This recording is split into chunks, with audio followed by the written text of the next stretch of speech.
CM Revanth Reddy Delhi పర్యటన బిజీగా కొనసాగుతోంది. పీసీసీ అధ్యక్షుడి ఎంపిక, కేబినెట్ విస్తరణ, నామినేటెడ్ పోస్టుల భర్తీ, కులగణన, వరంగల్ రైతు కృతజ్ఞత సభ వంటి అంశాలపై పార్టీ కీలక నేతలతో సీఎం చర్చించనున్నట్లుగా తెలుస్తోంది.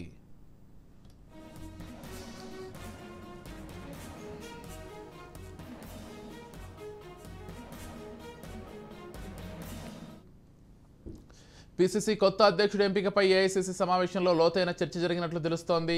పీసీసీ అధ్యక్ష పదవికి బీసీల నుంచి మహేష్ కుమార్ గౌడ్, మధు యాష్కి గౌడ్, ఎస్సీల నుంచి సంపత్ కుమార్, లక్ష్మణ్ కుమార్, ఎస్టీల నుంచి ఎంపీ బలరాం నాయక్ల పేర్లను అధిష్టానం పరిశీలించనుంది.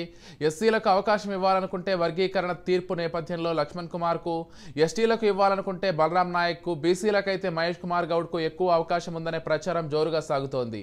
నేటి సమావేశంలో మహేష్ కుమార్ గౌడ్ పేరుపై ఏకాభిప్రాయం వ్యక్తమైనట్లు తెలుస్తోంది. ఢిల్లీ పర్యటనలో భాగంగా కాంగ్రెస్ అధ్యక్షుడు మల్లికార్జున ఖర్గే, కాంగ్రెస్ అగ్రనేత Rahul Gandhi, AICC general secretary KC వేణుగోపాల్తో Telangana PCC president CM Revanth Reddy, deputy CM Bhatti Vikramarka, మంత్రి ఉత్తమ్ కుమార్ రెడ్డి భేటీ అయ్యారు. నూతన పీసీసీ ఎంపిక, కేబినెట్ విస్తరణ, వరంగల్లో సభ నిర్వహించే అంశాలపై రాహుల్ గాంధీ తదితరులతో సీఎం చర్చించినట్లు తెలుస్తోంది. రైట్, ఇక ఇదే అంశానికి సంబంధించి మరింత సమాచారం మా బ్యూరో చీఫ్ మహేందర్ అందిస్తారు. రైట్, చెప్పండి మహేందర్. ఢిల్లీ వెళ్లిన ముఖ్యమంత్రి రేవంత్ రెడ్డి టూర్ బిజీగా కొనసాగుతుంది. ఇప్పటికే పదవుల పైన అలాగే కేబినెట్ విస్తరణ పైన పూర్తిగా దృష్టి సారించారు. ఒకవైపు ఏదైతే పెండింగ్ లో ఉన్నటువంటి నామినేషన్ కావచ్చు, ఇప్పుడు మంత్రి పదవులు కావచ్చు, పీసీసీ ముఖ్యంగా దీనిపైన కూడా రేవంత్ రెడ్డి చేసినట్టు తెలుస్తుంది. పలు పేర్లను కూడా ఆయన అధిష్టానానికి సూచించినట్టుగా తెలుస్తుంది. సో ఢిల్లీలో దాదాపు తెలంగాణ కేబినెట్ విస్తరణ పైన సీఎం రేవంత్ రెడ్డి అయితే కసరత్తు చేస్తున్నారు.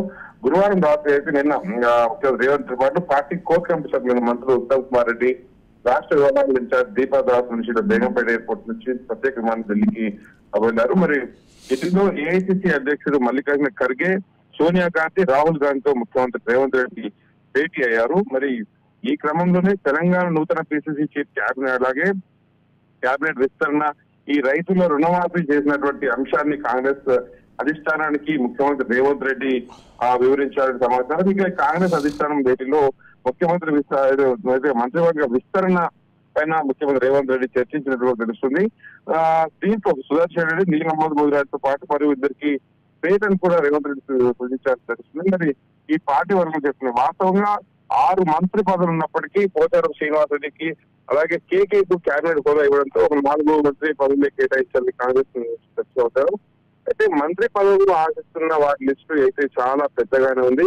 మంత్రి పదవులు ఆశిస్తున్న వాళ్ళు కోమటిరెడ్డి రాజగోపాల్ రెడ్డి, గడ్డ వివేక్, శ్రీహరి ముదిరాజ్, సుదర్శన్ రెడ్డి, మర్రెడ్డి రంగారెడ్డి, ఈ బలరాం నాయక్ అలాగే రామచంద్ర నాయక్ తదితరులు ఉన్నారు. అయితే రంగారెడ్డి జిల్లా నుంచి మంత్రి పదవికి ఏదైతే ఆ కోట, జిల్లా కోట కూడా చూసుకున్నట్లయితే ఇప్పటికే మంత్రి రంగారెడ్డి ఏదైతే ఉన్నారో ఆమె మంత్రి పదవికి అవకాశం ఉన్నట్లు తెలుస్తుంది. మరి ఎవరెవరికి మంత్రి పదవులు అందించబోతున్నారు, ఎవరెవరికి అందబోతున్నాయి, మరి దీనిపైన కాంగ్రెస్ అధిష్టానానికి ఏం వివరాలు చెప్పబోతున్నారు. మరి కాంగ్రెస్ పార్టీ అంటేనే ఏకపక్ష నిర్ణయం తీసుకునేది కాదు కాబట్టి సమిష్టి నిర్ణయం. దీనిపైన మరి కేబినెట్ విషయం కావచ్చు, అలాగే పీసీ అధ్యక్ష నియామకం కావచ్చు, రైతు పైన కృతజ్ఞతగా పిలుస్తూ దాదాపు సోనియా గాంధీని కూడా ఆహ్వానించేందుకు ఏదైతే ఉన్నారో ఇవన్నీ అంశాలపైన ఢిల్లీలో ముఖ్యమంత్రి రేవంత్ రెడ్డి బిజీగా తిరుగుతూ అన్ని కూడా సమాచారాలు అయితే వాళ్ళకి అందిస్తూ, అలాగే ఈ విషయాల పైన జరగబోయేటువంటి రాజకీయ అంశాలు కావచ్చు, ఇప్పుడు ప్రస్తుతం తెలంగాణ రాష్ట్రంలో కాంగ్రెస్ పార్టీ ఎలా ఉండబోతుంది అనే విషయం ఇవన్నీ కూడా వివరిస్తూ సోనియా గాంధీని తెలంగాణ రాష్ట్రానికి ఆహ్వానించే విషయం కూడా ఇవన్నీ చర్చలో జరుగుతున్నట్టు విషయం అనుకోవచ్చు. Right, Telangana right, thank you Mahender.